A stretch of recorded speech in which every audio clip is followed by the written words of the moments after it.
MP board के class 9 के सभी विद्यार्थी, जैसा आपसे वादा किया गया था कि वार्षिक परीक्षा की, ठीक है, वार्षिक परीक्षा की आपकी पूरी तैयारी कराई जाएगी। तो सेट ए आपके लिए लेकर आ चुके हैं, सेट बी, सेट सी, सेट डी, चारों सेटों को आपको कंप्लीट करना है। फिर 75 में से 75 नंबर लाने से कोई नहीं रोक सकता। पूरे सेट कराने की जवाबदारी मेरी रहेगी। तो बिना किसी देरी के वीडियो करते हैं स्टार्ट। निम्न में से कौन सा ऊर्ध्वपाताज पदार्थ नहीं है? तो वो है नमक। आवोगाद्रो स्थिरांक है तो 6.022 और 10 की घात 23। एटॉम शब्द का जो प्रयोग है वो किसने किया था? तो जॉन डाल्टन ने इसका प्रयोग किया था। कोशिका में केंद्रक की खोज किसने की भैया? तो कोशिका की जो खोज थी वो तो रॉबर्ट हुक ने की थी, ठीक है, और लेकिन कोशिका के केंद्रक की खोज की थी रॉबर्ट ब्राउन ने। चलिए, पौधों में जल एवं खनिज का संवहन होता है तो किसके द्वारा? देखिए, जा से जल, याद रखिएगा, जीवन भर याद रहेगा आपको। जल का परिवहन जो है वो कौन करता है? जाइलम। क्या करता है? जाइलम। और फ्लोएम क्या करता है? फा से फल और फा से भोजन, यानी फ्लोएम। तो फ्लोएम क्या करेगा? उसमें फल का कार्य करेगा, यानी पोषक तत्व प्रदान करने का कार्य कौन करेगा? भोजन को स्थानांतरण फ्लोएम, और जाइलम पानी।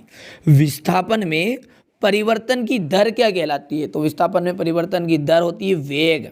ये परिभाषा है वेग की, ठीक है। चलिए, इसके बाद में अगला जो है आपका वहाँ है जड़त्व की माप। जड़त्व की माप है तो क्या है जड़त्व की माप? द्रव्यमान। किसी वस्तु की कार्य करने की क्षमता को क्या कहते हैं? तो उसकी कार्य करने की क्षमता कहलाती है ऊर्जा, ठीक है।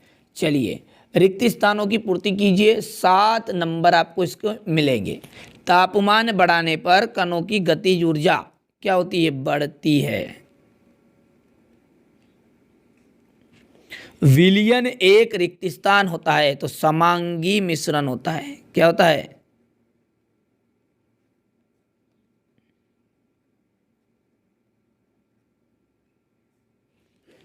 न्यूटन की खोज किसने की? तो न्यूट्रॉन की जो खोज थी वो की थी जेम्स चैडविक ने। तो आप सिंपल सा जेम्स चैडविक जगह पे चैडविक भी लिख सकते हो। पूरा नाम है जेम्स चैडविक। पादप कोशिका की भित्ति रिक्त स्थान की बनी होती है तो वो बनी होती है सेल्यूलोज की। किसकी बनी होती है भैया? सेल्यूलोज की है। स्थायी ऊतक की कोशिकाएं रिक्त स्थान नहीं होती है। मतलब रिक्त स्थान क्या है, किस तरह की नहीं होती? विभाजित नहीं होती। जो स्थायी ऊतक होते हैं उनकी कोशिकाएं विभाजित नहीं होती है। यदि किसी पिंड का विस्थापन शून्य हो, मतलब उसका विस्थापन कैसा कर दिया? शून्य, तो बल द्वारा उस पिंड पर किया गया कार्य भी कैसा होगा? शून्य ही होगा। ध्वनि मापन की इकाई, ध्वनि मापन की इकाई है डेसिबल, ठीक है। चलिए, अगला प्रश्न 3 में आएगा सही जोड़ी 8 नंबर की। तापमान का मात्रक, तो तापमान का मात्रक का सही मिलान हो जाएगा आपका केल्विन। जेल, जेल का जाएगा जेली, पनीर, मक्खन। कार्बन, कार्बन का जो संकेत होता है वो होता है सी।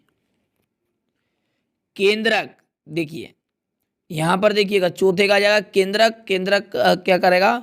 कोशिका नियंत्रण कक्ष होगा। चौथा हो गया। आंख की पलक, जो हमारी आंख की पलक होती है ऐच्छिक पेशी और अनैच्छिक पेशी। तो ये हो गया 5वां। शुद्ध जल, सॉरी, दूध में शुद्धता की जांच के लिए किसका प्रयोग किया था? लेक्टोमीटर के द्वारा दूध की शुद्धता की जांच की जाती है कि कोई मिलावट है या नहीं है, ठीक है। दाब का मात्रक होता है न्यूटन बटा मीटर स्क्वायर। तो ये हो गया 7वां। और अंतिम बचा है अश्व शक्ति। तो एक अश्व शक्ति बराबर होता है 746 वाट। तो ये हो गया आपका 8वां। ठीक है भैया। चलिए क्वेश्चन नंबर 4 की यदि बात करें तो इसमें देखिएगा एक वाक्य में उत्तर यहाँ पर दिए गए हैं।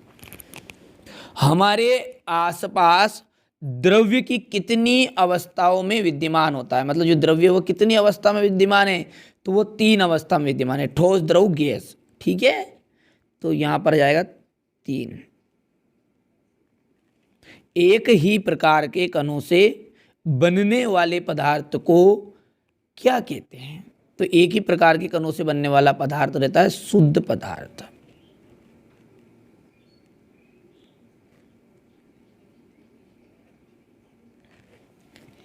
कैल्शियम हाइड्रोक्साइड का सूत्र है, तो कैल्शियम हाइड्रोक्साइड का फॉर्मूला बनेगा CaOH2। ठीक है, तो ये होता है बिना बुझा हुआ चूना, इसका दूसरा नाम होता है। एक होता है कैल्शियम ऑक्साइड जिसे हम बिना बुझा हुआ चूना कहते हैं, ये होता है बुझा हुआ, सॉरी ये बुझा हुआ है जो पानी डालने के बाद में बनता है, जो हम बाजार से लाते हैं जिसमें, ठीक है, वो जो गर्म रहता है जिसमें पानी डालते तो वाष्प निकलती है, यानी कि वहाँ उबलने लगता है, तो वो होता है बिना बुझा हुआ, और ये बुझने के बाद होता है। किसी इलेक्ट्रॉन पर कितना आवेश पाया जाता है, तो 1.6 इंटू 10 की घात, ठीक है, -19 कूलाम ऋण आवेश।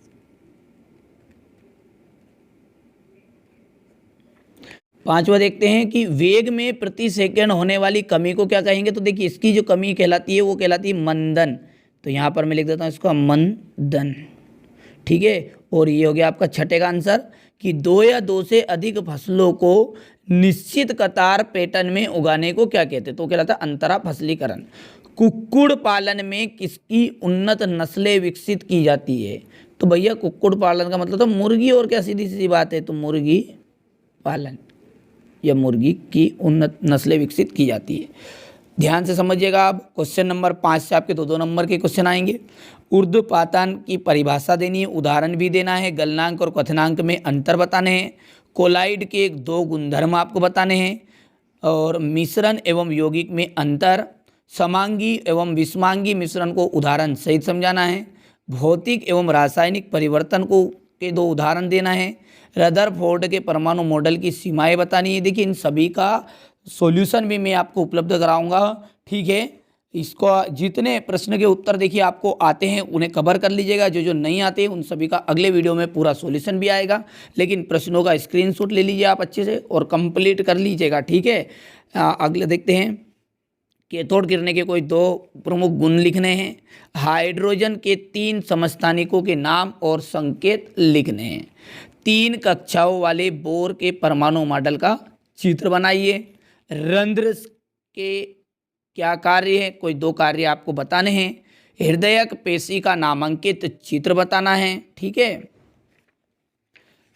इसके बाद देखिएगा अगला है क्वेश्चन नंबर 11, रेखित और आरेखित पेशी में अंतर, पौधों के ऊतक मुख्यतः कितने प्रकार के होते हैं, उनके नाम आपको बताने हैं, सदिश राशियों की परिभाषा देनी है, उदाहरण भी देना है, मंदन को परिभाषित कीजिए, उसका मात्रक भी लिखिए, बल का एसआई मात्रक क्या है समझाइए, न्यूटन के गति का तृतीय नियम लिखना है, घर्षण से क्या क्या लाभ होते हैं, क्रिकेटर बॉल को कैच करते समय अपने हाथ को पीछे खींचता है क्यों। इसके बाद है क्वेश्चन नंबर 15, गुरुत्वीय त्वरण से आप क्या समझते हैं, प्रणोद किसे कहते हैं, इसका मात्रक लिखिए, गुरुत्वीय त्वरण g और गुरुत्वीय नियतांक g में अंतर बताना है, आर्किमिडीज का सिद्धांत तथा उसके अनुप्रयोग, पादप कोशिकाओं तथा जंतु कोशिकाओं में अंतर बताना है, कोई 3 अंतर आपको देने हैं, माइटोकॉन्ड्रिया को कोशिका का बिजली घर क्यों कहते हैं, ऊर्जा संरक्षण का नियम उदाहरण सहित। बहुत ही सिंपल से प्रश्न है, लेकिन देखिए मोस्ट इंपॉर्टेंट है, इन सबको मैं याद भी आपको करवाऊंगा, ऐसा कुछ नहीं, सारों को अच्छे से क्लियर करेंगे। ठीक है, इसके बाद देखिए ऊर्जा संरक्षण का नियम हो गया है, किसी वस्तु की गतिज ऊर्जा क्या होती है, इसके लिए व्यंजक भी आपको बताना है। अब देखिए क्वेश्चन नंबर जो 19 है इसमें दिया गया है, हरी खाद क्या है, इसके लाभ बताइए। इसी के अथवा में प्रश्न है, निम्नलिखित पर संक्षिप्त टिप्पणी, मुर्गी पालन, मधुमक्खी पालन, फसल पैटर्न क्या है, आयनिक तथा आणविक यौगिक क्या होते हैं, उदाहरण दीजिए। निम्नलिखित यौगिकों में विद्यमान तत्वों के नाम बताना है, बिना बुझा हुआ चुना है। हाइड्रोजन ब्रोमाइड है, बेकिंग पाउडर ने खाने का सोडा, पोटेशियम सल्फेट, चाल और वेग में अंतर बताना, दूरी विस्थापन में कोई 4 अंतर बताना है, पराध्वनि के अनुप्रयोग बताने, अनुप्रस्थ तरंग और अनुदैर्ध्य तरंगों में कोई 4 अंतर आपको बताने। ठीक है, यही आपके पेपर में आएंगे, वार्षिक पेपर में। आप बिल्कुल भी चिंता मत करिए। ठीक है, पूरे का सॉल्यूशन दूंगा, अगले वीडियो में आपको पूरा सॉल्यूशन मिलेगा। आपको बिल्कुल भी चिंता नहीं करनी है, आपकी जवाबदारी मेरी है। ठीक है, पूरे नंबर दिलाकर रहूंगा, पूरे सब्जेक्ट, विज्ञान से मतलब नहीं है, मैथ्स, ठीक है, सोशल साइंस, हिंदी, संस्कृत, सारे सब्जेक्ट की तैयारी कराई जाएगी। यदि मैथ्स आप देखना चाहते हो तो मैथ्स इस चैनल पर नहीं मिलेगी, एनसीईआरटी कोचिंग मैथ्स नाम से एक चैनल अलग है अपना। ठीक है, उस चैनल पर आपको गणित की तैयारी कराई जाएगी, बाकी ऑल सब्जेक्ट इस पर ही पढ़ाए जाएंगे। ठीक है, जैसे आप चैनल पर जाएंगे तो एनसीईआरटी कोचिंग मैथ्स नाम से चैनल मिलेगा, उस पर जाकर आप मैथ की तैयारी करिए, बाकी सब इस पर आपको देखने को मिलेगा।